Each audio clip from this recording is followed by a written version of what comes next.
มงคลนะเจริญธรรมยามค่ำคืนกลับมาพบกันเช่นเคยนะ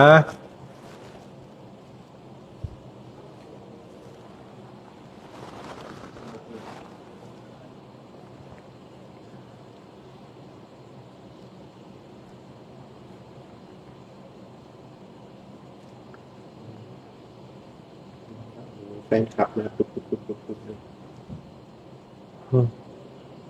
ถ้าใครแฟนคลับหน่อยมงคลนู่น รู้จักที่เลยนะ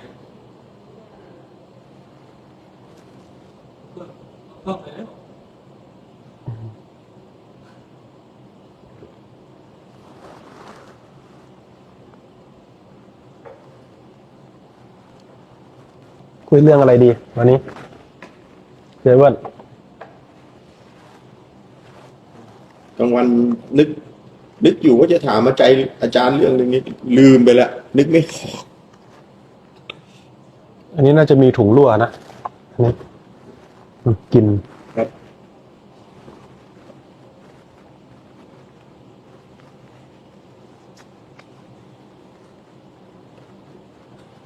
เอาเรื่องอะไรดีมีคำถามค้างบ้างไหมล่ะมีคำถามหนึ่งครับ อือฮึ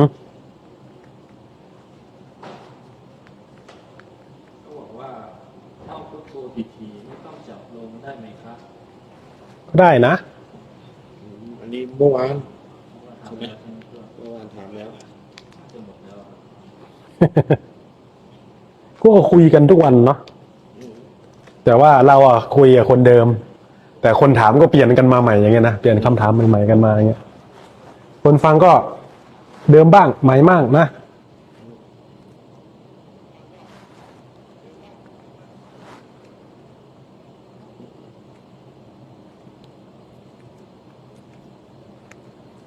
เอาเรื่องอะไรดีเสียวัน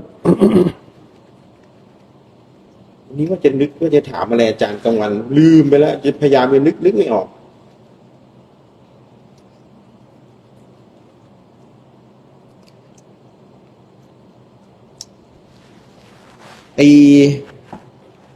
อันนี้อาจารย์ถามเลยดีกว่าเพราะว่าอันนี้มันได้ยินนะคนที่ว่าเชื่อว่าตัวเองดีอย่างเงี้ยอาจารย์เพราะว่าอันเนี้ยนะพอพูดจริงๆนี่มันไม่มีใครว่าตัวเองไม่ดีเลยนะอาจารย์ ดีนั่นแหละ ดีทำเพื่อครอบครัวทำเพื่อนู่นนี่นั่นอย่างเงี้ยที่อาจารย์ว่าผู้เชื่อว่าตัวเองดีนั่นแหละ รู้นั่นแหละ คือผู้ที่หลงมันยังไงครับอาจารย์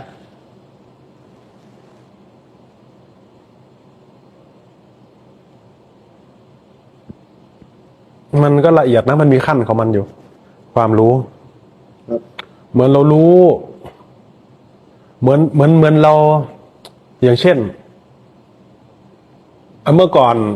เรายังไร้เดียงสาใช่ไหม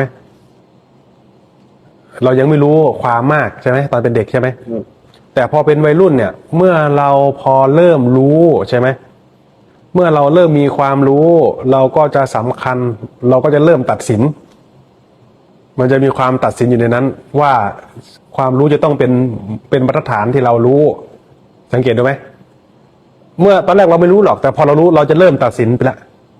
เมื่อเริ่มตัดสินนั่นแหละแต่ความตัดสินของเรานะบางทีเราตัดสินคาดเคลื่อนไปเพราะความรู้ที่ไม่ขาดนั่นเองมันเป็นความรู้ที่เห็นเฉพาะบรรทัดฐานของตัวเองแต่ถ้าเกิดว่าเป็นความรู้เมื่อสุดรู้แล้วเนี่ยมันจะไม่เข้าไปตัดสินเนี่ยมันจะเลิกตัดสินไม่รู้คนรู้เรื่องกับเราหรือเปล่าหมายความว่าถ้าเกิดเรามีความรู้หลังจากที่เราไม่มีความรู้เราเริ่มรู้เราก็จะเริ่มตัดสินเพราะเอาเราเนี่ยแหละไปตัดสินใช่เพราะว่าเอามาตรฐานของตัวเองเนี่ยไปตัดสินคนอื่นก่อนในเบื้องต้นแต่การตัดสินนั้นน่ะมันจะมีความคลาดเคลื่อนไปตามความลำเอียงด้วยความไม่รู้จริงของเราคนก็เลยมีการว่าคนอื่นด้วยความเห็นผิดแต่ชอบตัดสินชอบว่าคนนั้นชอบว่านี้อันนี้คือการพัฒนาเบื้องต้นเมื่อเริ่มรู้ว่าอะไรเป็นอะไรแล้วก็เริ่มตัดสินนะเหมือนวัยรุ่นเห็นไหมปัญหานี้จะเกิดขึ้นกับวัยรุ่น เขาจะมีความสำคัญในความรู้ในมาตรฐานของตัวเองแล้วจะเร่งตัดสินไปเลยเขาว่าความเร็วได้เปรียบความเร็วคือเข้าใจว่าความเร็วเนี่ยจะมีความภูมิใจในความแข็งแรงและเร็วในการตัดสินรวดเร็วในการตัดสินแต่เมื่อเริ่มผ่านประสบการณ์ไปแล้วคนที่มีประสบการณ์แล้วก็จะเริ่มใช้ประสบการณ์คือไม่ได้สรุปโดยเร็วว่างั้นไม่ได้ใช้ความแรงนะแต่แล้วถ้าเรียกว่าใช้ความรอบคอบประสบการณ์คนที่มีประสบการณ์ก็จะเริ่มเดี๋ยวก่อนอย่าพึ่งก่อนใช้ความรอบคอบก็คือใครควรให้แยบคายก่อนแต่ผู้ที่ตัดสินไปเลยโดยมุมมองของตัวเองโดยที่เรายังไม่รู้รอบนะมันก็มีโอกาสคาดเคลื่อนทีนี้คนที่ไม่ตัดสินก็เลยเห็นความจริงว่ามันมีรอบของมันความรู้มันไม่ได้มีเฉพาะมุมของเราที่เห็นเท่านั้นมันมีหลายมุมที่เราไม่เห็นเหมือนมุมที่เรามองศาสนาอย่างเงี้ยหลายคนก็สรุปไปแล้วว่าไม่มีหรอกเพราะเราดูตามข่าวตามหน้าหนังสือพิมพ์ไปแล้วการออกบวชเป็นความจนต่อของชีวิตไม่มีละแต่เราอย่าลืมนะว่าเราอายุยังไม่ถึง100 ปีเลยทำไมเราจึงรีบด่วนตัดสินไปด้วยความเห็นอนิจของเราทั้งที่ศาสนาเนี่ยมีมานานมากไม่ใช่ว่าเราเอาความเห็นเราตัดสินเพียงเพราะเราอาศัยคนอื่นสรุปให้ฟังอันนี้ก็เป็นความลำเอียงเพราะหลงเพราะเขาสรุปมาแล้วเราก็เชื่อตามเขาเลยอันนี้ก็เป็นความหลงแบบหนึ่งเพราะยังไม่รู้ด้วยตัวเองคนก็เลยติดกับความลำเอียงเพราะรักเพราะอาศัยความชอบใจลำเอียงเพราะกลัวลำเอียงเพราะหลงเพราะไม่รู้เพราะไม่ได้ศึกษาด้วยตัวเองท่านก็เลยตรัสว่าอย่าเพิ่งเชื่อเพราะเขาสรุปให้เราฟังอย่าเพิ่งเชื่อเพราะเขาอ้างตำราอย่าเพิ่งเชื่อเพราะเขามีพวกเยอะแต่ให้ศึกษาด้วยตนเองให้เรียนรู้ด้วยตนเองนะอย่าเพิ่งเชื่อแต่จงศึกษาด้วยตนเองมันถึงจะประจักษ์ชัดไงเราจะลดความมีตัวตนให้น้อยลงได้อย่างไรครับ การให้ทานเนี่ยมันจะคลายความยึดมั่นถือมั่นความสำคัญตัวแล้วก็การเห็นคนที่เสมอกันอัตตาเนี่ยมันจะมีก็ต่อเมื่อเราสำคัญว่าเราดีกว่าคนอื่นตัวเนี้ยแต่ถ้าเมื่อเราเห็นเรากับเขาเท่ากันคนก็เลยชอบหลงตัวเองชอบสำคัญตัวเองชอบหลงตัวเองบางคนก็ชอบกดตัวเองนะอาจารย์ก็มีบางคนก็ชอบอยู่ในมุมคือมันเป็นความโฟกัสและเรียกว่าโฟกัสของคนที่ต่างกันเมื่อโฟกัสที่ต่างกันก็เลยหลงทางเมื่อเราโฟกัสต่างกันน่ะคนที่คือเป้าหมายของแต่ละคนในชีวิตเนี่ยผู้แสวงหาใช่ไหมคนหนึ่งก็กำลังแสวงหาการศึกษาใช่ไหมอีกคนหนึ่งก็แสวงหาความมั่นคงหาเงินอีกคนหนึ่งหาเพื่อนอีกคนหนึ่งโฟกัสหาอาหารหาความคือมันโฟกัสที่ต่างกันออกไปหาความออกในโฟกัสที่ต่างกันเนี่ยคนก็เลยเราจะลืมนะว่าคนเรามันก็มีทั้งคนปกติไม่ปกติเหมือนกันทุกองค์กรนะเหมือนพระก็ใช้คนเข้ามามันก็มีโฟกัสที่เหมือนกันไม่เหมือนกันนะตำรวจก็มีเหมือนกันไม่เหมือนกันทหารคุณครูก็เป็นคนด้วยกันไม่ใช่เหรอใช้คนไม่ใช่เหรอ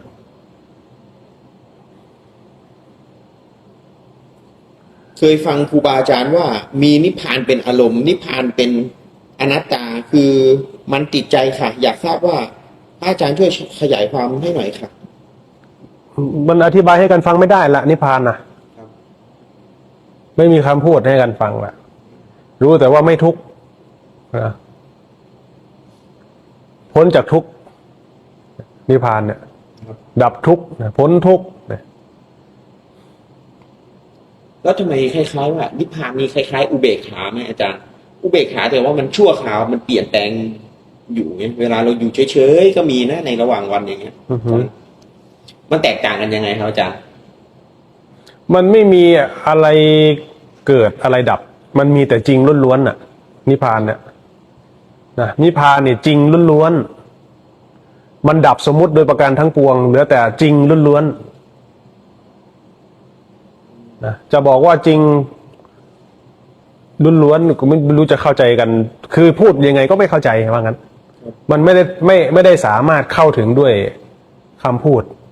นิพพานเนี่ย ถ้าเราไปหมายเอาคำพูดของคนนั้นคำพูดของคนนี้เราก็จะงงนะสุดวิสัยนะรู้แต่ว่าเราไม่ทุกข์นะใช้ได้แล้วการปฏิบัตินะปฏิบัติเพื่อคลายความยึดมั่นถือมั่นปฏิบัติเพื่อละเนี่ยใช้ได้แล้ว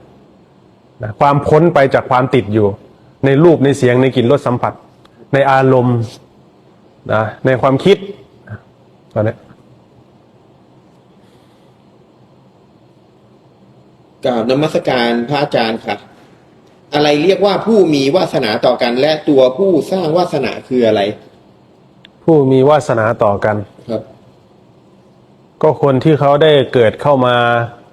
อยู่ร่วมกัน ได้เห็นกันได้ยินกันได้คุยกันได้ทักทายกันนะวาสนาก็จะเป็นในเรื่องของกรรมฝ่ายกุศลนะแล้วอะไรต่อนะ แล้วตัวผู้สร้างวาสนาคืออะไรครับ กรรมกรรม เพราะวาสนาเนี่ยถ้านึกถึงก็นึกถึงแต่แบบว่า ครอบครัวหรือว่าคนใกล้ชิดที่ดีๆ อาจารย์ แล้วถ้ามีครอบครัวหรือคนใกล้ชิดที่ว่าไม่ดีมาเผาผลาญตัวเองนู่นนี่ทะเลาะเบาะแว้งกันอย่างนี้อาจารย์ อย่างนี้ก็คืออะไรครับ คู่เวรคู่กรรม ใช่ไหมล่ะ ครับ วาสนาดีก็มีเพื่อนที่ดีมีคนที่ดีวาสนาไม่ดีเขาเรียกคู่เวรคู่กรรมโอ้ยจะเป็นกรรมอีกอย่างเนาะไม่ได้ผัวแบบนี้ โอ้ยจะเป็นกรรมอีกอย่างได้เมียแบบนี้ทำไมมาได้มารู้จักคนแบบนี้ทำไมต้องได้มาอยู่กับคนแบบนี้อะไรเงี้ย ใช่ แล้วพอคราวนี้อาจารย์บางทีสมมุติว่าบางคนเนี่ย เจอพ่อแม่ไม่ดีบ้าง ลูกติดยาบ้างขโมยบ้าง อย่างเงี้ยอาจารย์ อือฮึ เจอเมียเล่นการพนันบ้างอย่างเงี้ย พอเจอแล้วเราจะออกจากสิ่งพวกเนี้ยยังไง อย่างพ่อแม่อย่างลูกติดยาขโมยเงิน เจอเมียเล่นการพนันอะไรเงี้ยอาจารย์จะออกจากสิ่งพวกนี้จะทำยังไงอาจารย์ ออกจากวงจรแล้ว ใช่ต้องออกจากวงจรแบบเนี้ยทำยังไง ใช่ใช่บวชลด เออ เปลี่ยนภพใหม่ ตายจากเพศคารวาสมาสู่ภพกาสายะ แต่ต้องบวชให้ถูกสำนักด้วยนะครับ เอาไม่บวชผิดสำนักก็หนักกว่าเดิมก็มีหนักกว่าเดิมก็มี ก็ไปเจอคนที่ว่าบวชแบบไม่รู้เรื่องนะสำคัญแบบไม่รู้เรื่องก็มีเหมือนกันอาจารย์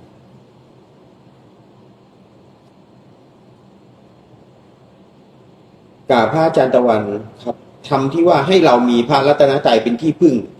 นี้ใช่ให้เรามีสติมีอริยสัจสี่มีผู้ปฏิบัติในธรรมครูบาอาจารย์ และตนเองเป็นที่พึ่งแบบนี้ใช่หรือเปล่าครับพระอาจารย์ ก็ได้นะใช่ได้ก็ได้อยู่ พูดรวมๆกันก็ได้ ครับผม มีสติสมาธิปัญญาเป็นเครื่องดำเนินชีวิตไป ครับผม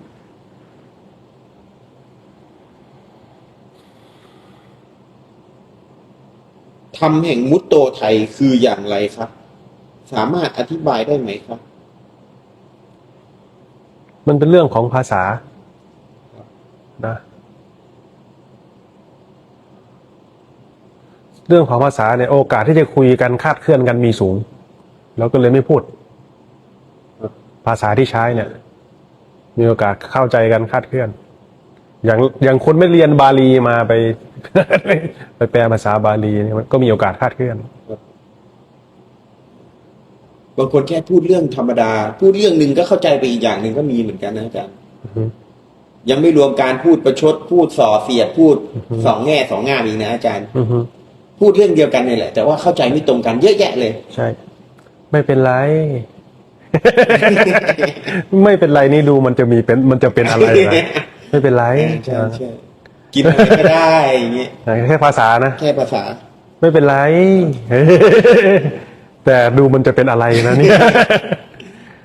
เธอเราไปกับเพื่อนหน่อยนะ ไปเลย ไปเลยไม่เป็นไร เธอเป็นอะไรเนี่ย ไม่เป็นอะไร การออกบวชมืดถึงเวลาแล้วเป็นไปได้มาก แต่แค่ไหนครับ อาจารย์ อะไรนะ การออกบวชเมื่อถึงเวลามีความเป็นไปได้มากแค่ไหนครับ เป็นไปได้อะไร ไม่แน่ใจครับอาจารย์ต้องเขียนรบกวนญาติธรรมเขียนมาใหม่อีกทีนะครับ ผม น่าจะอีกนิดนึงครับคำถามได้สมบูรณ์ ถ้าเราป้อนข้อมูลไม่สมบูรณ์เนี่ย เราก็จะคุยกันไม่รู้เรื่องนะเหมือนเราจะวันก่อนเราจะพิมพ์คำว่าถ้ำแจ้งลำปางใน Google ใช่ไหมแต่ถ้าเราพิมพ์ไม่ถูกเนี่ยมันก็ไปไหนก็ไม่รู้เหมือนกันนะคำถามก็เหมือนกัน ก็พิมพ์มั่วๆถามมั่วๆก็ตอบมั่วๆเหมือนกันนะต้องเขาเรียกว่าต้องถามให้ชัดด้วยนะ มีคำถามก่อนหน้าที่เขาอยากฟังเรื่องความหลงครับอาจารย์ ความหลงเนี่ยเป็นตัวที่คุมสรรพสัตว์หลงเนี่ยคือไม่รู้และออกไม่ได้ความหลงเนี่ยคือเราไม่รู้และเราออกไม่ได้อย่างเช่นเราหลงอยู่ในกามาวจรเราหลงอยู่ในกามภพเราอยู่ในโลกเราออกจากโลกนี้ไม่ได้เพราะกามาวจรเพราะหลงอยู่ในรูปเสียงกลิ่นรสสัมผัสโผฏฐัพพะนุ่มเบาแข็งอ่อนนี่คือความหลงนะมนุษย์เราก็ถูกปกคลุมอยู่ด้วยความมืดความไม่รู้ความหลงก็เลยเข้าใจคลาดเคลื่อนผิดไปเองนะเมื่อเข้าใจผิดไปเองก็ทำผิดไปเองนะนี่คือความหลงปกคลุมท่านก็เลยสอนเรื่องสัมมาทิฏฐิคือความจริงที่เป็นความจริงโดยที่ไม่ต้องมีคำอธิบายเนี่ยความจริงที่บริสุทธิ์เนี่ยมันไม่จำเป็นต้องมีคำพูดมันเป็นความจริงที่เสมอภาคกันคือโลกนี้ที่มันเป็นอย่างเงี้ยมันสมบูรณ์ของมันอย่างนี้แหละเนี่ยคือความสมบูรณ์แล้วนี่คือความจริงจริงๆแล้ว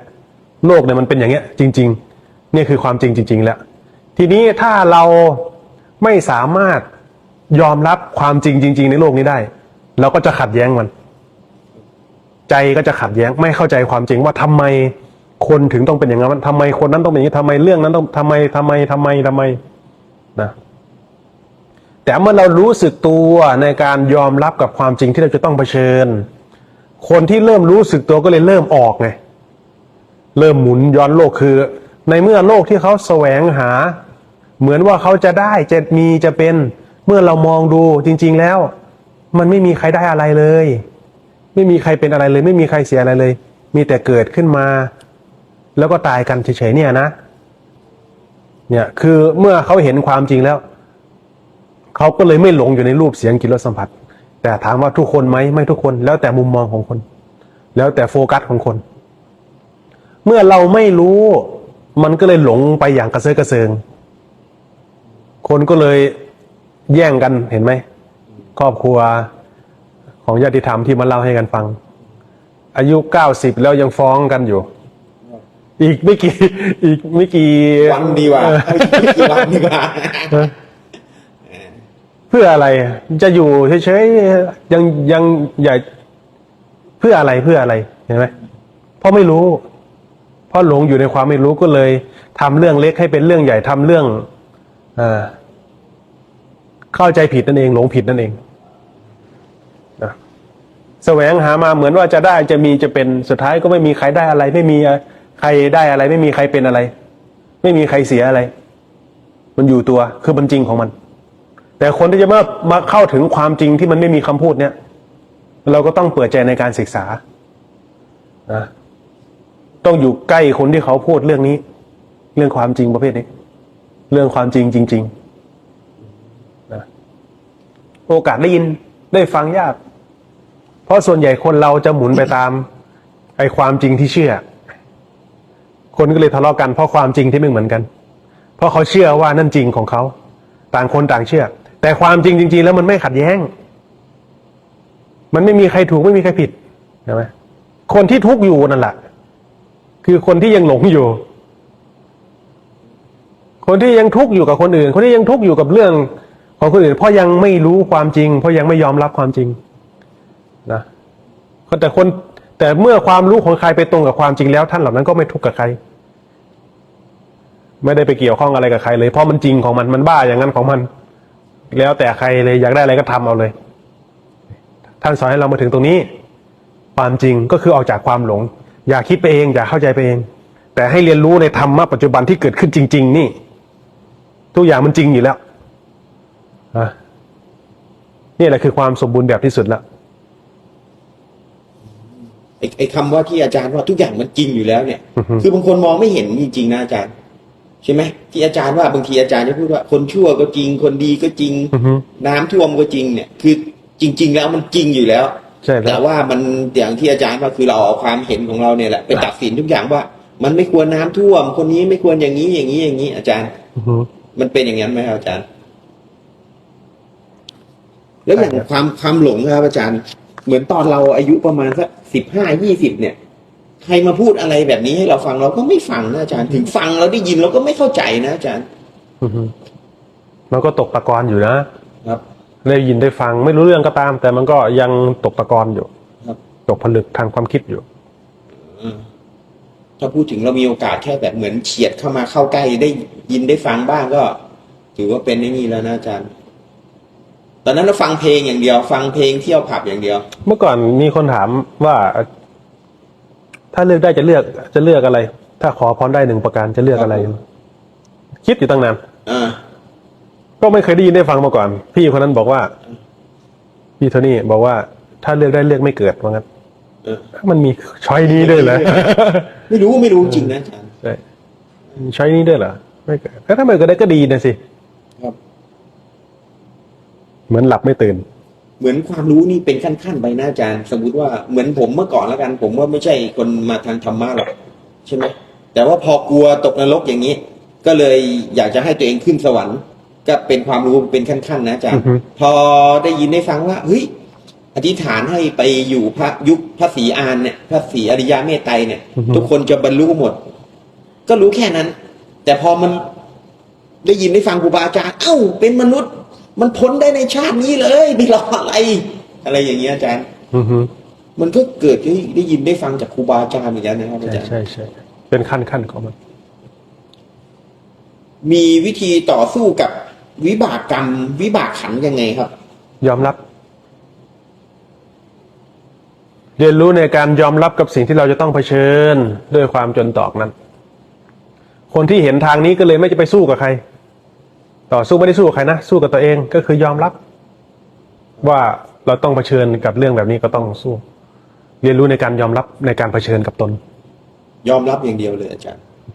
แล้วก็พูดถึงอย่างนี้เราก็รักษาตามสติปัญญาเรา ไม่ใช่ว่ายอมรับว่าแบบนู่นนี่อย่างเดียว ถ้าเรามีสติสมาธิปัญญาก็เกิด ยอมรับแล้วสติเกิดสมาธิเกิดปัญญาเกิดทางก็เปิดขึ้น โอ้ยพอคำว่ายอมรับอย่างนี้อาจารย์ เหมือนประสบการณ์ผมแล้วกัน สมมุติว่าถ้าเราแบบ มันจะมีตัวหนึ่งต้านอยู่ว่า มันจะให้เป็นดังใจเราเนี่ยอาจารย์ใช่ไหมแต่พอมันไม่ได้เป็นดังใจเราปุ๊บพอเรายอมรับปุ๊บเนี่ย มันทะลุเลยนะอาจารย์มันเปิดกว้างทุกอย่างเลยนะเพราะว่าความได้ดังใจเรามันเหมือนเจ็บขาเนี่ยใช่ไหมอาจารย์ใช่ไหมเราอยากจะขาหายปวดหายไวๆนู่นนี่นั่นอย่างเงี้ยอาจารย์พอเรายอมรับอ๋อมันเป็นอย่างนี้นี่เองปุ๊บมันเปิดกว้างเป็นอีกเรื่องหนึ่งเลยอาจารย์และอย่างเงี้ยคนที่ว่าเขาภาวนาเยอะๆอาจารย์เขาจะมีอารมณ์เงี้ยอารมณ์ที่เขาเด่นชัดขึ้นความโกรธความหลงความยิ่งโทสะแรงอย่างเงี้ยอาการอย่างเงี้ยคนที่เริ่มมาภาวนาเงี้ยทำไงอาจารย์รู้ให้ทันมันอารมณ์มันจะบีบคั้นเราร้อนมากมันบีบคั้นจริงๆนะอารมณ์มันจะชัดขึ้นมากๆเลยอาจารย์ใช่ต้องเรียนรู้หาหลักตัวเองให้ได้หาเรือนเครื่องระลึกให้ได้พุทโธต้องมีจุดระลึกจุดโฟกัสเรียนรู้ท่านก็เลยสอนให้เรามาฝึกความอดทนไงนั่งภาวนาบ้างเดินจงกรมบ้างทำนั่นทำนี่บ้างให้มันเกิดความอดทนในการฝ่าฟันกับอุปสรรคเล็กๆน้อยๆเวลาที่เราไปเจออุปสรรคใหญ่ๆเราจะได้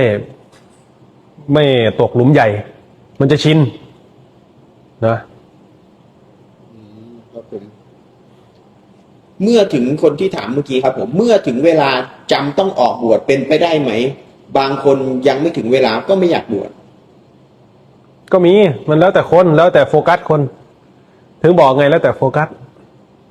ถ้าเรามีโฟกัสมันก็จะมีทางของมันแต่ถ้าโฟกัสไม่มีทางก็ไม่เปิดต้องมีโฟกัสถ้าเรานึกไม่ออกเราจะไปอยู่ยังไงมันก็ไม่ไปนะ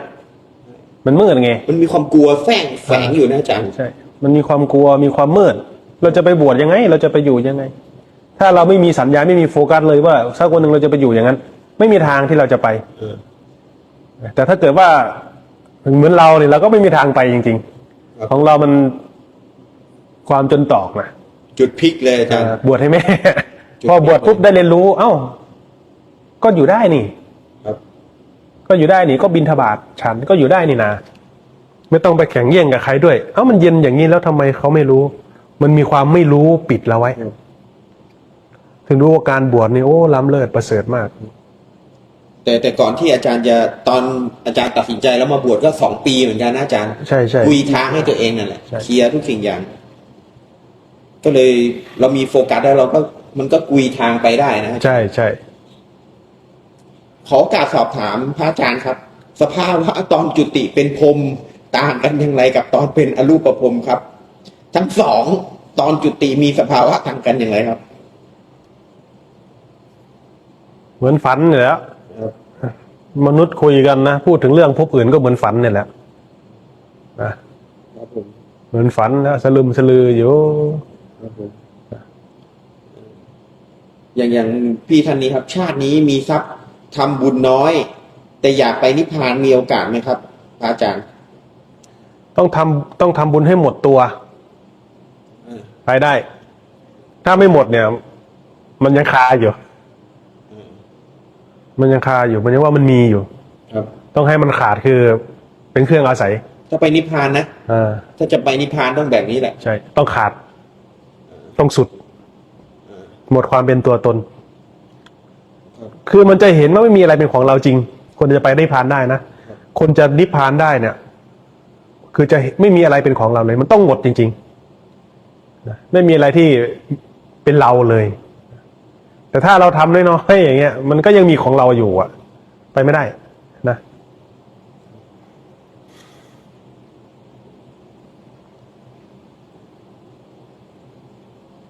แล้วบางคนอาจารย์ บางคนเนี่ย มันมีทำทานเหมือนกันอาจารย์ อันนี้เป็นอีกขั้นหนึ่งแล้วกัน อือฮึ แต่ว่าชอบมีความน้อยใจซ่อนอยู่ว่า เห็นคนอื่นเขาทำบุญเยอะๆอาจารย์ใช่ไหมเราก็อยากทำเหมือนเขาบ้าง แต่ว่าเรามีแค่เนี้ย อือฮึ ใช่ไหมก็เลยว่าน้อยใจในทานของตัวเองเหมือนกันนะอาจารย์ อาจารย์จะให้เขารู้สึกหรือวางใจยังไงทำให้ทานของเขาเป็นของเลิศอย่างเงี้ยอาจารย์ ใช่ อย่าไปเปรียบเทียบกับคนอื่น ให้ดูจากใจของเราที่ทำได้เท่าที่ทำเมื่อเกิดการเปรียบเทียบแล้วก็จะทุกข์ไปเองนะเมื่อเรามองคนอื่นแล้วก็จะทุกข์ไปเอง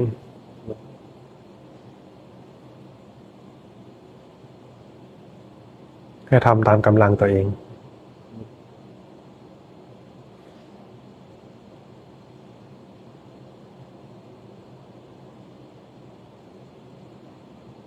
พอดีคำถามผมหายอยู่ดีมันปัดดูไม่ได้นะ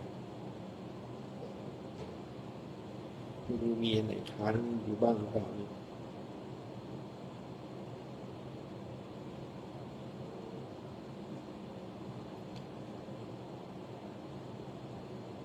อย่างบางคนครับอาจารย์ใช่ไหมอย่างบางคนที่ว่า เขาเรียกว่าอะไรอะในชาติหนึ่งอ่ะอาจจะแบบว่ามีแฟนหลายคนอย่างเงี้ยอาจารย์ เหมือนที่เขาผูกกรรมกันมา อือฮึ เหมือนที่ว่าเคยอ่านอาจารย์ว่าจะแต่งงานกันอยู่แล้วอาจารย์ อือฮึ รักกันจนจะแต่งงานอยู่แล้ว พออยู่ดีๆไปเจอเด็กฝึกงานแค่2-3 เดือนไปเฉยเลยอะไรอย่างนี้ใช่ไหมก็เกิดความเศร้าโศกเสียใจจนเหมือน จะตายอาจารย์ อือฮึ อย่างนี้ทำยังไงครับอาจารย์ มันทุกข์อย่างนั้นแหละตัณหา ครับ นะเมื่อเราไปคาดหวังกับสิ่งที่เราไม่สามารถควบคุมได้ไปคาดหวังกับคนอื่น มันต้องเป็นอย่างนั้นแหละ โอ้ยอันนี้แบบถ้าพูดจริงๆนี่มันลึกมากเลยนะอาจารย์ อือฮึ เพราะว่าขนาดใจเรายังเปลี่ยนแปลงเลย อื ค อฮึ นอื่นนี่ก็ไม่ได้อีกใช่ไหมอาจารย์ เหมือนเนี่ย จะแต่งงานกันอยู่แล้ว อยู่ดีๆแบบว่าไปเจอคนอื่นปุ๊บไปเลย อือฮึ นี่ทุรนทุรายเป็นจะตายเลย เพราะว่ามันเปลี่ยนแปลงได้นะอาจารย์ ระหว่างปฏิบัติในรูปแบบเดินจงกรมหรือนั่งภาวนาณขณะปัจจุบันนั้นๆ จิตก็รู้สึกตัวหลงและเพ่งสลับกัน เมื่อรู้ว่าหลงก็ดับ ความตั้งมั่นก็เกิดชั่วขณะ แล้วก็ประคองไว้จนเพ่ง พอรู้ว่าเพ่งก็ดับ ความตั้งมั่นก็เกิดชั่วขณะหมุนวนสลับกันไปแบบนี้ตลอดใจก็ไม่ได้ปรารถนาให้อยากสงบ แล้วก็ไม่ได้รำคาญที่มันไม่นิ่ง แต่บางครั้งก็รำคาญบ้างที่ไม่นิ่ง แต่ก็จะอดทนเพื่อดูพอสติเห็นอาการนี้ก็ดับไป หมุนวนอยู่อย่างนี้ แต่พอลองพิจารณาย้อนหลังก่อนหน้านั้นเล็กน้อยเหมือนกับสิ่งที่รู้ เห็นนั้นหายไปเหมือนทิ้งไปคล้ายว่าจะลืม แต่ก็ไม่ใช่ ลักษณะแบบนี้ผิดถูกยังไงขอพระอาจารย์ชี้แนะครับ ไม่ต้องสนใจให้มาดูความทุกข์ที่เกิดขึ้นจากผัสสะให้มาดูผัสสะอย่าไปวนอยู่กับภายในมันจะหลงติดอยู่กับความวกวนของสิ่งที่มันสร้างขึ้น ให้มาดูผัสสะคือรู้สึกตัวมาดูผัสสะตากระทบหูได้ยินเสียงสัมผัสผัสสะให้มาสังเกตดูอารมณ์ความบีบคั้นความเล่าร้อนภายในใจ ให้มาสังเกตดูตรงนี้ให้มาถอนความพอใจไม่พอใจให้มาถอนทิฏฐิออกนะทิฏฐิความเห็นที่เรามีต่อสิ่งที่เราเห็นนะรู้ทันใช้ได้แล้วล่ะนะแต่ให้มาสังเกตดูความบีบคั้นที่ซ่อนอยู่ในใจนะเกิดขึ้นจากผัสสะตรงนี้นะ อย่างบางคนพอปฏิบัติไปอาจารย์เห็นไหมส่วนใหญ่ผมได้ยินบ่อยมากเลยว่าเหมือนลงเหวเหมือนลงเหวหรือว่าอยู่ดีๆก็หายไปอย่างเงี้ยอาจารย์ อันนี้มันเป็นอาการอะไรครับเนี่ยอาจารย์เป็นตัวหายใช่ไหมตัวหายแล้วอยู่ดีก็ปุ๊บหายไปเลยบางทีก็เหมือนคนตกเหวอย่างเงี้ยอาจารย์เป็นความรู้ประเภทหนึ่งนะเรียกภวังค์ก็ได้เป็นความรู้ประเภทหนึ่งที่มันหายไปเลยครับนะยังไงต่อ แล้วบางคนติดอยู่อาจารย์บางคนชอบแบบเนี้ยคือคราวเนี้ยมันรู้สึกว่ามันว่างหมดเลยนะอาจารย์พอมันว่างหมดเลยปุ๊บ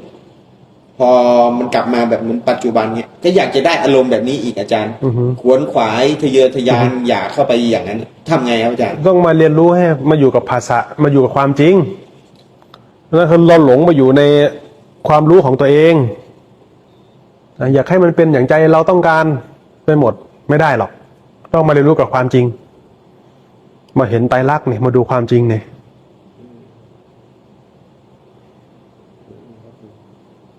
มาเห็นความจริง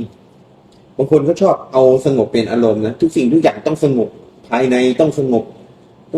สงบอย่างเงี้ยอาจารย์จริงๆแล้วภาวนานี่มันยังไงครับอาจารย์มันเป็นบทเรียนเป็นขั้นหนึ่งของมันต้องผ่านแต่ละขั้นนั่นแหละสงบไปก่อนก็ได้ไม่สงบก็ได้แล้วถ้าคนเจออะไรมากระทบอาจารย์ก็สังเกตดูความบีบคั้นของใจแต่อย่าเพิ่งโต้ตอบออกไปนะอาจารย์ใช่อย่าเพิ่งตัดสินทุกอย่างมันเกิดขึ้นเป็นบทเรียนทั้งนั้นแหละให้เราเรียนรู้แต่อย่าไปตัดสินให้เฝ้าดูอาการเรียนรู้ในการสลัดคืนความบีบคั้นที่ซ่อนอยู่ภายในให้สังเกตดูใจที่บีบคั้นนั่นเองเหมือนพี่คนนี้ครับผมวันนี้ผมคุมสติไม่อยู่เลยครับแค่เขาพูดนิดเดียวผมสวนกลับยับเลยครับผมควรปฏิบัติยังไงให้โทสะน้อยลงครับก็ดีนะก็สวนกลับก็ดีอ่ะมันเป็นการเรียนรู้ไปอีกแบบหนึ่งครับผมบางทีเราไม่แสดงอาการความโกรธก็ซ่อนอยู่ในใจเราอาจจะสะสมความโกรธมานานแล้วเนี่ยโทสะจริตคือคนโทสะจริตจะไม่ค่อยพูดอธิบายไม่เก่งแล้วก็จะเก็บอารมณ์ที่อธิบายไม่เก่งเนี่ยมันเป็นอยู่ภายในมันจะบีบคั้นยิ่งเราไม่พูดมันยิ่งเก็บไว้เหนียวแน่นเหมือนแก๊สที่มันอัดไว้ดีแล้วเวลามีคนมาแตะนิดนึงเนี่ยพร้อมระเบิดเลยฉะนั้นเราระเบิดถูกแล้วแต่ว่าเราต้องรู้จักวิธีการจัดการที่ดีออกกำลังกายซื้อกระสอบทรายมาไว้ในห้องก็ได้วิธีการจัดการความโกรธที่ดีมีพระที่เป็นโทสะจริตไงกูบาโต้ไงนะใช้ไปค้นปูนอยู่นั่นไล่ตัวเองนะอาจารย์เหนื่อยพอมันเหนื่อยแล้วก็ที่นี่ไม่ได้แต่คือพอระเบิดแล้วก็คืออย่างนี้เขาก็ผมว่าเขาก็เรียนรู้นะอาจารย์ในการเรียนรู้พอระเบิดไปเขารู้สึกอุ้ยไม่ดีเลยอย่างนี้อาจารย์ใช่จริงๆแล้วความโกรธเนี่ยมันเป็นเรื่องที่เราสะสมมานานค่อยๆทำถ้าเราได้ขี้คายนะถ้ามีเรื่องที่มันโกรธปุ๊บแล้วได้ขี้คายความโกรธที่ซ่อนอยู่ในใจนะมันก็จะเคลียร์ค่อยๆหมดไปแต่ถ้าเกิดว่าเราไม่พูดไม่อะไรเลยเก็บไว้อย่างเดียวน่ะนั่นแหละมันจะเป็นแก๊สระเบิดนะมันจะถูกอัดไว้ระเบิดทีเดียว ท่านก็เลยให้เราเคลียร์ทุกวันไง ครับ สัพเพสัตตาสัตว์ทั้งหลายที่เป็นเพื่อนทุกข์ในทุกๆวันทุกวันเรียนรู้ในการให้อภัยทุกวันทุกวัน เรียนรู้ในการให้อภัยอาจารย์ อือฮึ แต่สิ่งที่เขาระเบิดไปแล้วเขาก็ได้เรียนรู้แล้ว เพราะว่ามันมีการกระทำแล้วก็ต้องมีผลของกรรมด้วย ใช่แล้ว แต่ว่าไม่ใช่ว่าเราจะเรียนผิด เราก็ต้องเรียนถูกด้วย มันก็คือการเรียนรู้เนี่ยแหละ ใช่ใช่ถูกผิดไปอย่างนั้นแหละ ครับผม มันไม่มีอะไรถูกต้องทั้งหมดหรอก เพราะว่าไม่ใช่ว่าอาจารย์จะสอนว่าเฮ้ยเขาด่าเรายิ้ม แกน่ะสิ อะไรนะแกนั่นแหละเขาด่ามาแล้วได้แกนั่นแหละ มันก็ต้องเรียนรู้ครับ อยากเรียนถามพระอาจารย์ว่าการปฏิบัติธรรมบางทีเราก็ไม่ได้ประจำอุโบสถศีลเพราะมีเหตุบางประการทำไม่ได้ให้ไปวัด เลยตั้งใจสมาทานศีลแปดที่บ้าน ตอนกลางวันเราอยู่คนเดียวทุกๆวันเราก็รักษาศีลห้าอยู่แล้ว เป็นบุญมากน้อยเพียงใดเจ้าค่ะ มันมีเจตนาที่เกิดขึ้นในเหตุเฉพาะหน้า เป็นเกณฑ์ที่เราจะสามารถเอาชนะได้ ถ้าไม่มีเหตุภาษาเนี่ย มันก็เหมือนก้อนหินเหมือนอะไรนี่แล้ว ครับ มันไม่มีเหตุแห่งการละ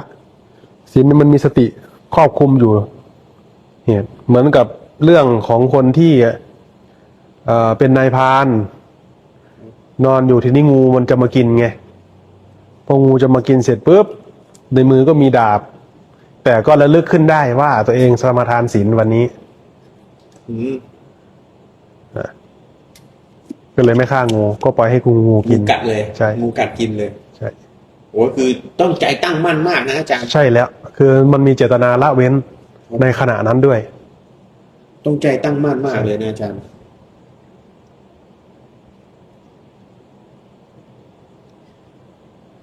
จิตใจชอบฟังพระอาจารย์ทุกวันเลยค่ะ ฟังแล้วสบายใจจากทางโลกมาก การฟังธรรมแบบเป็นแบบยึดติดที่ควรอย่างไรขอพระอาจารย์เมตตาช่วยต่อยอดด้วยครับ การฟังธรรมเหรอแล้วก็มันก็มีทัศนคติมีมุมมอง มีแง่ที่เราแบ่งปันนะเราก็อาจจะรู้ตามได้ในมุมมองนี้ บางทีเราก็เจอคำถามแปลกๆมีคำถามแบบนี้ด้วยเลยอย่างเงี้ยแล้วก็เห็นมุมมองของคนถามแล้วก็เห็นมุมมองของผู้ตอบอย่างเงี้ย ครับ มันเป็นการเรียนรู้มุมมองทัศนคตินั่นเอง ครับ ฝึกอานาปานสติที่สุดของอานาปานสติคืออะไรครับถ้ามันจนไม่เหลืออะไรจะดำเนินยังไงต่อครับ มรณานุสติแหละที่สุดของมัน คือตายเลย ตาย ตายเลย ขี้แงแก่ ครับ อ่า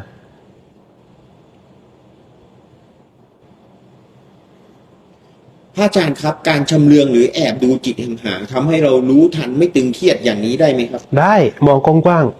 ๆไม่ต้องจ้อง มองกว้างๆมองเปิดๆแล้วแต่ความพอดีของคนนะไม่เหมือนกันหรอก เหมือนคำว่า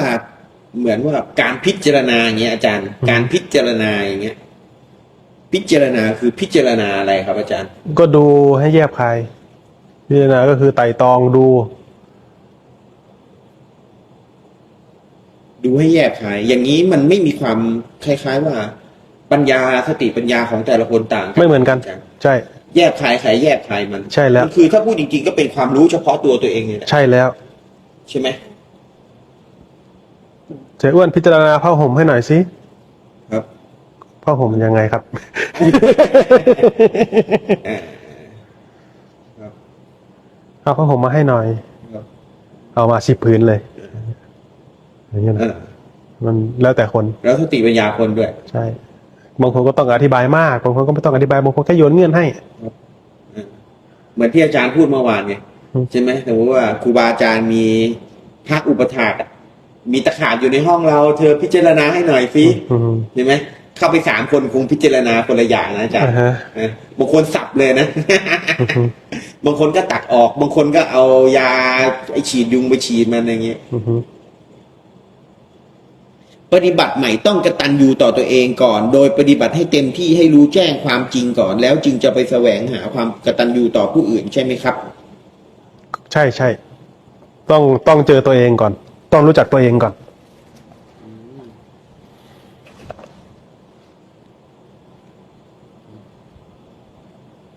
ต้องรู้จักประโยชน์ตัวเองประโยชน์ที่เกื้อกูลตัวเองคนจะช่วยคนอื่นได้ก็ต้องช่วยเหลือตัวเองได้ก่อน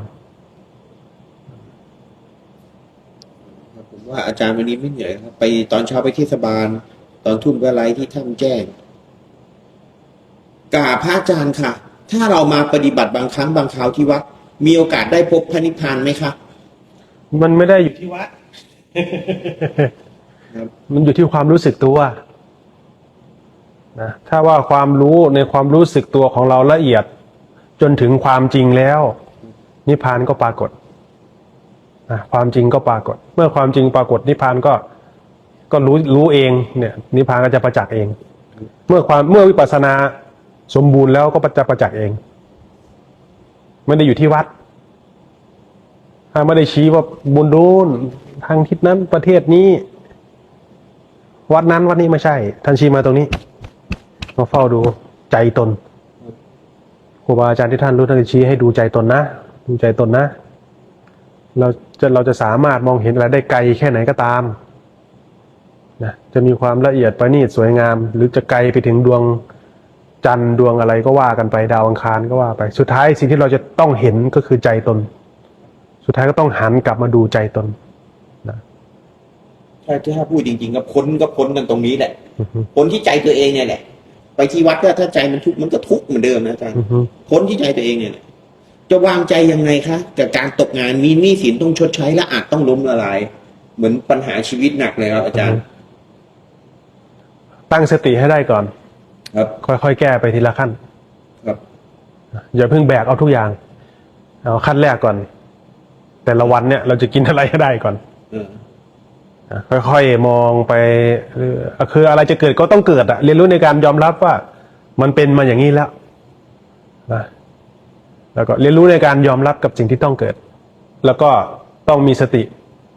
ต้องโฟกัสที่ลมแล้วก็ต้องปล่อยให้มันเป็นไป อะไรที่มันเกิดขึ้นได้ทีนั้นก็ต้องดับลงไปได้ แต่เราจะฝ่าฟันในการเรียนรู้ในการผ่านไปได้นั้นน่ะเราต้องไม่เอาตัวเองเข้าไปขวางความจริงอย่าเอาความเห็นไปขวางมันอย่าไปถามหาว่าเพราะอะไรให้มายอมรับคนที่เรียนรู้ในการยอมรับก็จะพ้นวิกฤตได้เร็ว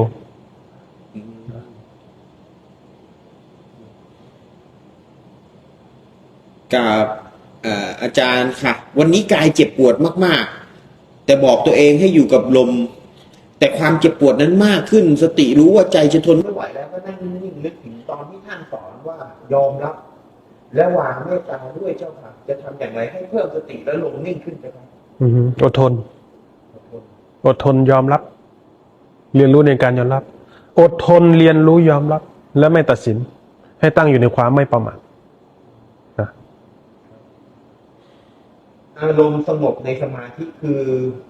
แบบรู้อาการต่างๆแต่ใจไม่ร้อนรนมองแบบเข้าใจพิจารณาในสิ่งที่ขึ้นถูกไหมครับเกิดขึ้นถูกไหมครับ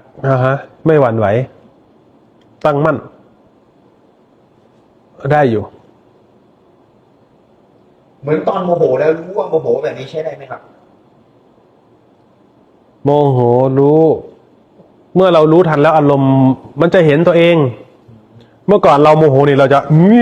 ใช่ไหม ต้องใส่เลย ใช่ อะไร แต่ทีเนี้ยพอโมโหแล้วมันเห็นตัวเองเป็นบ้านะมันจะมันจะยึกไอตัวโมโหเข้าไปข้างในเห็นตัวเองเหมือนคนปวดขี้แล้วเห็นหน้าตัวเองนั่นแหละก็จะรู้ว่า เป็นอย่างนี้นี่หว่า พระเจ้าสามารถไถ่บาปให้เราได้ไหมครับ ไม่ได้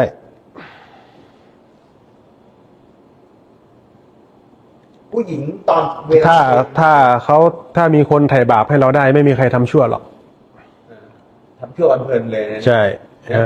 ไถ่บาปให้หน่อยทำแล้วไถ่บาปให้หน่อย ทำชั่วตอนกลางคืนทำชั่วตอนกลางวันตอนเย็นไถ่บาปจะเป็นอย่างนั้น คราวนี้ก็ไม่มีใครเกรงกลัวต่อบาปแล้วทำอะไรก็คนอื่นใช้แทนอย่างเงี้ย ใช่ กู้เงินแล้วก็คนอื่นใช้แทนอย่างเงี้ยเห็นไหมไม่มีใครใช้ให้นะอาจารย์ ทำเอง ผู้หญิงเวลาเป็นวันนั้นของเดือน อารมณ์แปรปรวนควบคุมได้ยาก ทุกเดือนจะเกิดอาการแตกต่างกัน มันเป็นอย่างนั้นทำไงอาจารย์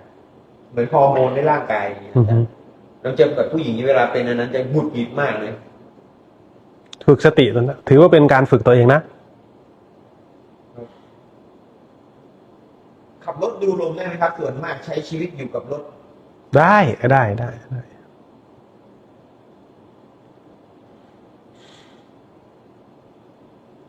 ดูลมก็ได้ กินลมก็ได้นะ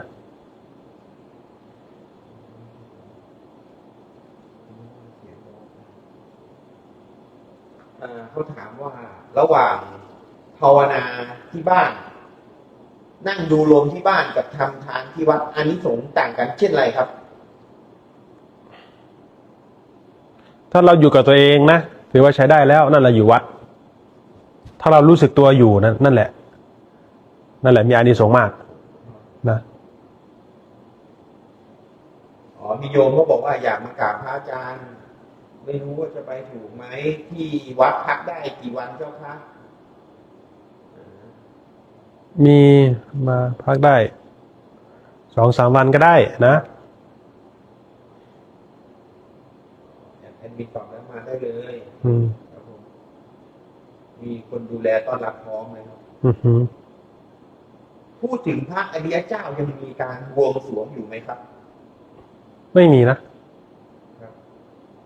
ถ้าเป็นพระอริยเจ้าแล้วไม่มีแล้วมีแต่กรรมมีแต่ทาน ท่านจะตั้งโรงทาน แล้วท่านก็จะคือถ้าจะไม่บวงสรวงอะไรแล้วนะหมดแล้วศรัทธาที่ตรงต่อกรรมเท่านั้น ท่านก็จะยกทานนี่แหละเป็นที่ตั้ง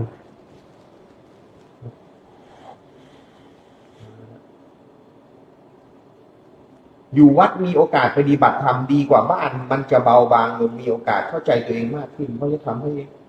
ปฏิบัติธรรมได้ดีกว่าครับนี่น่าจะเล่าให้ฟัง ใช่ใช่เราก็เห็นด้วย วัดสะดวกสบายกว่านะครับ มันไม่ต้องไปแข่งขัน ไม่ต้องไปอะไร ไม่ต้องไปต่อสู้อะไรกับใครไม่ต้องไปแบบ คนที่อยู่ด้วยก็ส่วนใหญ่ก็เป็นคนเป็นผู้รักษาศีลอย่างเงี้ย คือ มันก็เย็นกว่า ออกอยู่แล้ว ใช่ใช่มันก็เลยเย็นใจกว่า การภาวนาโดยอานาปานสติกับพิจารณาอสุภะให้ผลเหมือนหรือต่างกันอย่างไร แล้วแต่คน ครับ นะแล้วแต่คน แต่ก็จุดหมายเดียวกัน ใจที่สงบระงับนั่นเอง ครับคือใจสงบระงับนี่เป็นใช้ได้ วิธีการไหนก็ได้ อือฮึ มีคนไม่ชอบเราบางครั้งเราก็ปล่อยวาง แล้วแต่พอเจอหน้าอีกไม่อยากมองหน้า แต่ก็ไม่เคยคิดร้ายกับเขาพยายามที่จะวางใจให้ถูกเมื่อเจอหน้า แต่ยากมากค่ะ มันเป็นการระวังไม่ใช่อะไรหรอกเพราะเรารู้ว่าเคมีไม่ตรงกันอย่างเงี้ย มันก็ต้องระวังตัวเป็นธรรมดา เหมือนรถเราจะเลี้ยวโค้งก็ต้องระวังหน่อยอย่างเงี้ยโค้งนี้มันหักศอกนะ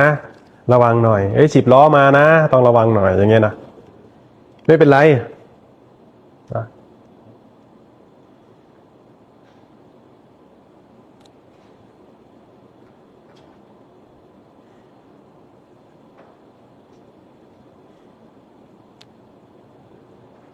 ถ้าเทียบเปอร์เซ็นต์การสร้างเหตุของการบรรลุธรรม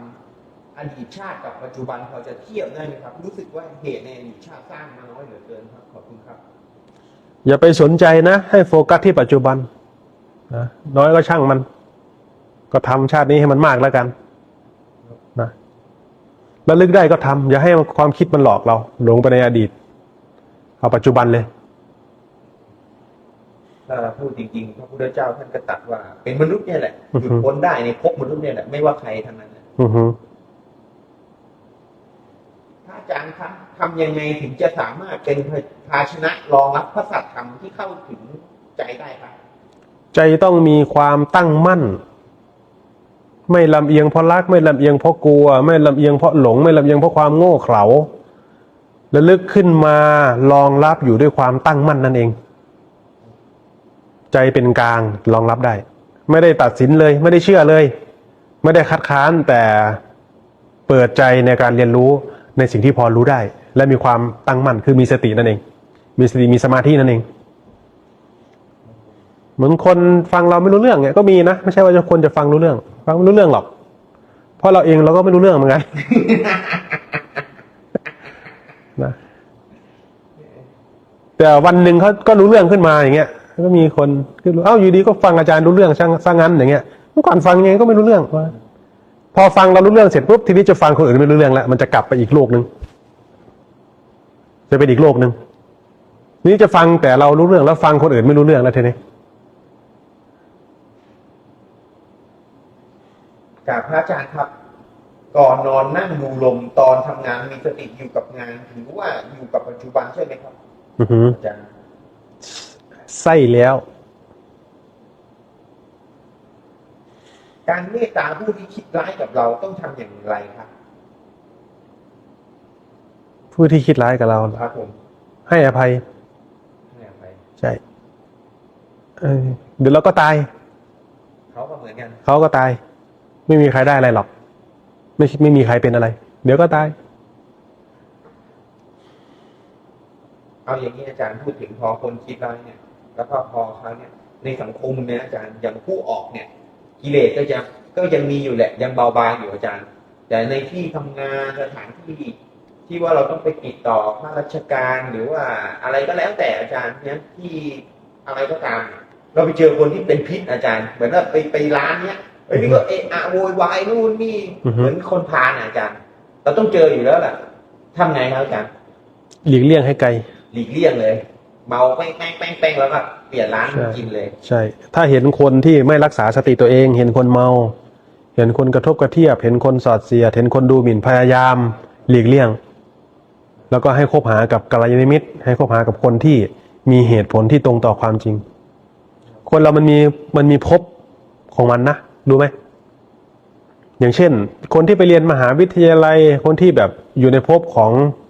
ศาสตราจารย์ เขาก็จะคุยกันในเรื่องที่เขาเจาะลึกลงไป ในเรื่องนั้นของเขา เขาจะมีเวลาไปสนใจเรื่องอื่นไหม ไม่มี มันจะเป็นภพของใครของมันคนนั้นก็ภพแล้วแต่เราจะโคจรไปที่ภพไหนนั่นเอง ครับผม นะ เหมือนถ้าพบพูดอย่างนี้อาจารย์เหมือนเราไปคบกับพวกนักวิจัยเนี่ยเขาจะมีการศึกษาค้นคว้านะ ใช่ อาจารย์ แล้วก็จะไปในโลกของเขา ครับผมไปคบของพวกเล่นแข่งสนุกกับพวกนี้ ใช่ เข้าบ่อนกับพวก ใช่ นี้ แล้วก็จะรู้เลยว่าปรมาจารย์คนนั้นคนนี้จะรู้ลึก ครับ มันมีมิติของมัน มันก็สอบแสวงหาความรู้ในภพนั้นให้ยิ่งขึ้นไปก็ได้นะ ใช่ แล้วแต่เราคบนั่นเอง พยายามเลือกคบคน โดยเฉพาะคนที่เขาดีกว่าเรา ถ้าไม่เจอคนที่ดีกว่า อย่าไปคบ อยู่คนเดียวเลย ใช่ ศึกษาตัวเองเลย ใช่ เห็นผีในคน เห็นคนในคนผมปกติไหมครับ ไม่ปกตินะ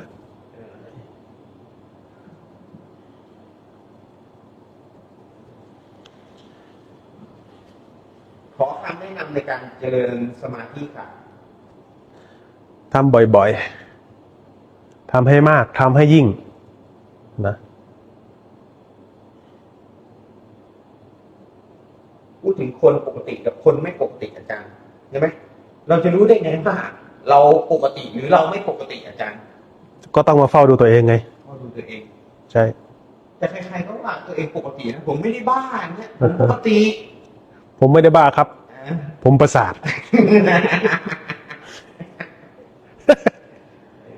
ใครว่าให้ผมเถียงตายเลย ผมไม่ได้บ้าครับ ผมประสาทครับ ผมมีบัตรด้วยว่างั้นประสิทธิ์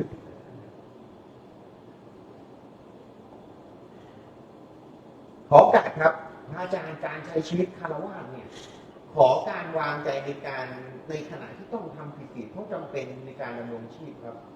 เช่นการปาณาติบาตครับ ถ้าเรามีโอกาสทำบาปอย่ายินดี เมื่อโฟกัสเราตั้งขึ้นมาแล้วจิตสำนึกเราเกิดขึ้นแล้ว เราก็จะรู้สึกผิดในบาป แล้วมันก็จะเริ่มไม่ยินดีแล้วจะเริ่มหาทางออกแล้วเป็นอย่างนั้นถ้ามีโอกาสทำบาปอย่ายินดีท่านว่าอย่างนั้น แล้วเราก็หาวิธีหลีกเลี่ยงบาปนั้นซะ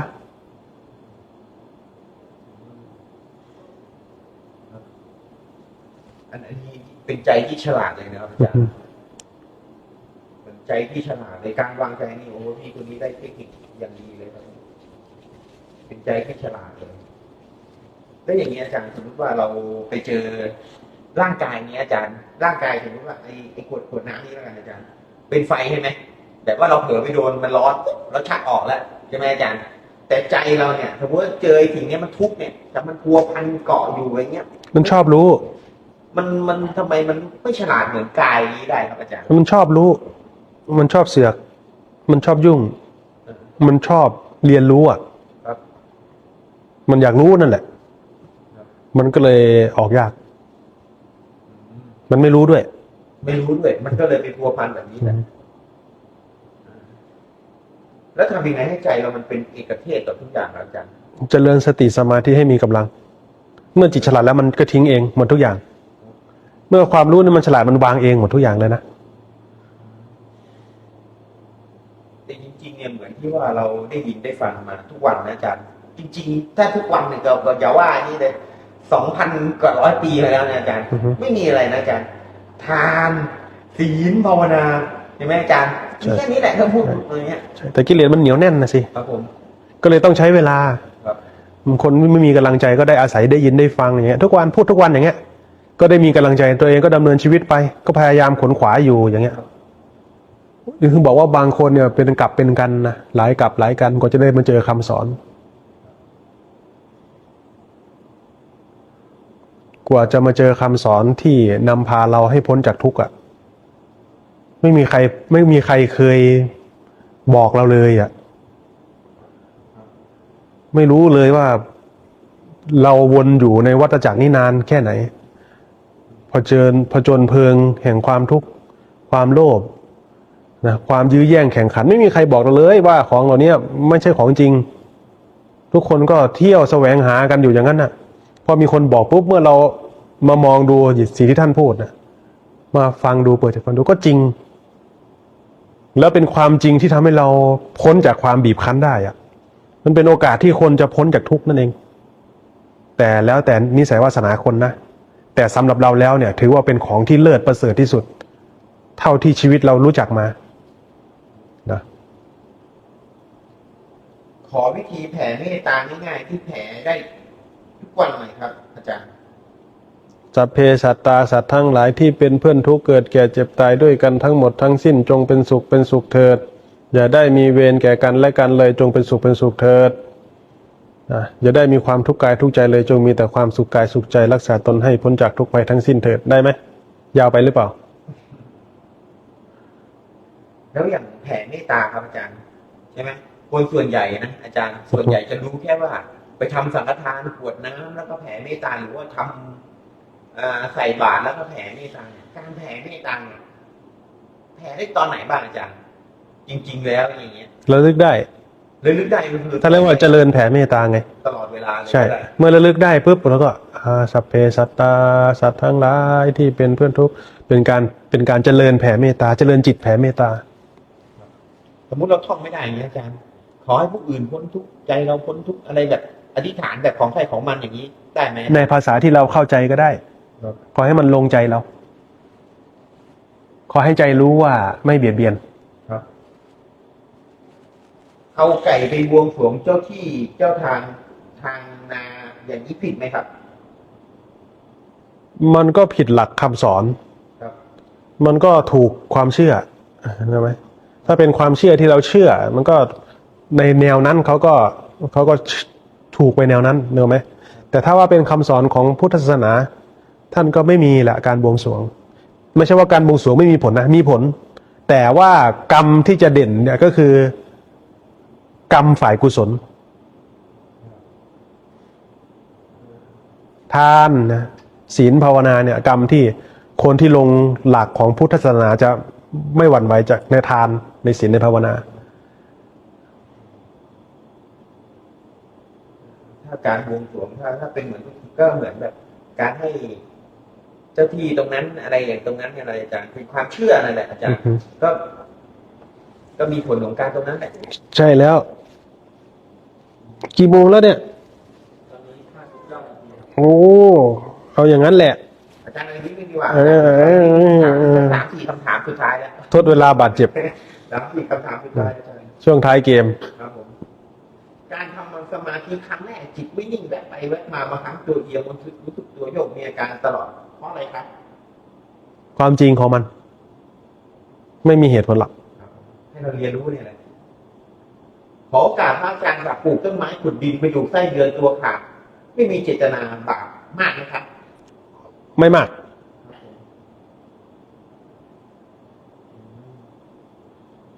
คือทำสิ่งอื่นร่วมชีวิตไปแต่เราไม่ได้เจตนานะ